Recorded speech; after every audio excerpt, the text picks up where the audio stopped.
माननीय सभापति महोदय, आज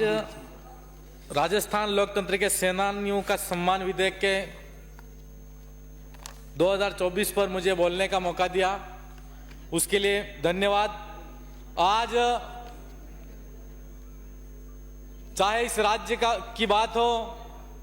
पूरे देश की बात हो, नेता हो, अभिनेता हो या कोई अधिकारी हो, आम जनता हो, सब के सब हम आज लोकतंत्र की बात करते हैं, इस देश में खुशहाली की बात करते हैं, उसका मजबूत आधार और हम सबकी सुरक्षा के लिए 24 घंटा देश की सरहद पर तैनात रहने वाला सैनिक होता है। आज राजस्थान की विधानसभा की सदन के अंदर सेनानियों के सम्मान के संदर्भ में चर्चा हो रही है। मैं इस अवसर पर कहना चाहूंगा कि माननीय सभापति महोदय, राजस्थान के अंदर कोई भी शहीद अगर शहीद होता है तो पूरे राज्य के अंदर और उस क्षेत्र की जनता के अंदर और युवा के अंदर एक भावना जगती है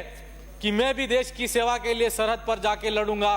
और उसी स्वतंत्रता सेनानी को अपना प्रेरणा स्रोत मानकर वो उसके लिए सम्मान की भावना रखता है। लेकिन इस अवसर पर कहना चाहूंगा कि राजस्थान के अंदर हम जिस तरीके से देखते आ रहे हैं कि राजस्थान सरकार का कोई भी जवान अगर शहीद होता है तो राजस्थान सरकार द्वारा 2 प्रकार के पैकेज की घोषणा कर रखी है। एक तो प्री करगिल वार पैकेज और दूसरा आफ्टर करगिल वार पैकेज, जिसका हम सब और उस परिवारजन के जितने लोग होते हैं वह उम्मीद करते हैं, आशा करते हैं और सरकार की इस योजना का गुणगान करते हैं कि उनके परिजन को, पीछे वाले बच्चों को कहीं न कहीं कुछ अच्छा मिलेगा। मैं इस अवसर पर कहना चाहूंगा कि पैरा मिलिट्री का जो भी जवान होता है, चाहे वो बीएसएफ का हो, सीआरपीएफ का हो, आईटीबीपी का हो, एसएसबी का हो, सीआईएसएफ का हो, एनएसजी का हो, असम राइफल्स का हो, कोई भी जवान 1 अप्रैल 1999 के बाद जो शहीद हुआ है काउंटर इमरजेंसी ऑपरेशन के अंदर,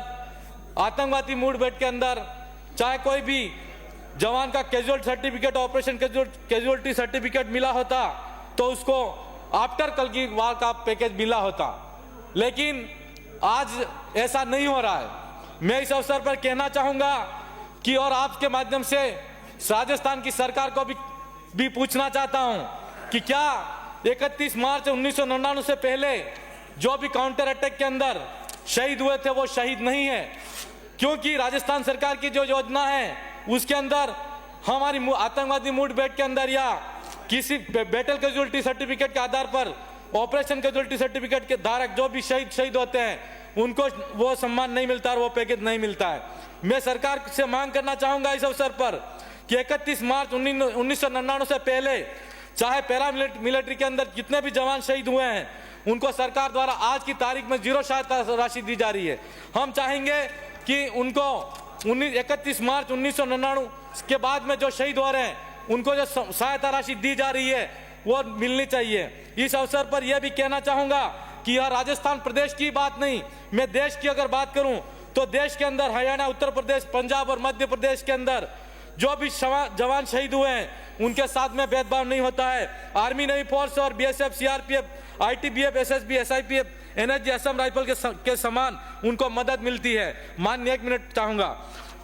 माननीय सभापति महोदय, इस अवसर पर लगभग मैं ये कहना चाहूंगा कि राजस्थान के अंदर 31 मार्च 1999 से पहले शहीद हुए लगभग 150 जवान ऐसे हैं जिनको आज तक ये उनके परिवार को कोई फायदा नहीं मिला है और परिवारजन दर दर ये कागज लेकर भटक रहे हैं। मैं इस अवसर पर चाहूंगा कि शहीदों की मूर्ति का निर्माण के लिए भूमि आवंटन हो, शहीदों की मूर्ति का निर्माण भी होना चाहिए। इस अवसर पर यह भी कहना चाहूंगा कि उनके परिजन को सम्मान सहायता राशि के रूप में सरकार की तरफ से विशेष सहायता राशि दी जानी चाहिए और प्रत्येक परिवारजन जो शहीद हुए उनको 25 बीघा जमीन मिलनी चाहिए। साथ साथ उनके जीवन यापन के लिए, उनके परिवार और उनके बच्चों के लिए एक पेट्रोल पंप दिया जाना चाहिए। और मैं इस अवसर पर कहना चाहूंगा कि मेरे क्षेत्र के अंदर शहीद बहन सिंह राणा शहीद हुआ और एक हमारे रामचंद्र जी पारगी जो पाटिया गल्ला के अंदर शहीद हुए, उनके घर तक जाने के लिए सड़क नहीं है। मैं इस अवसर पर चाहूंगा कि उनके नाम से नामकरण से स्कूल होना चाहिए या महाविद्यालय के नाम से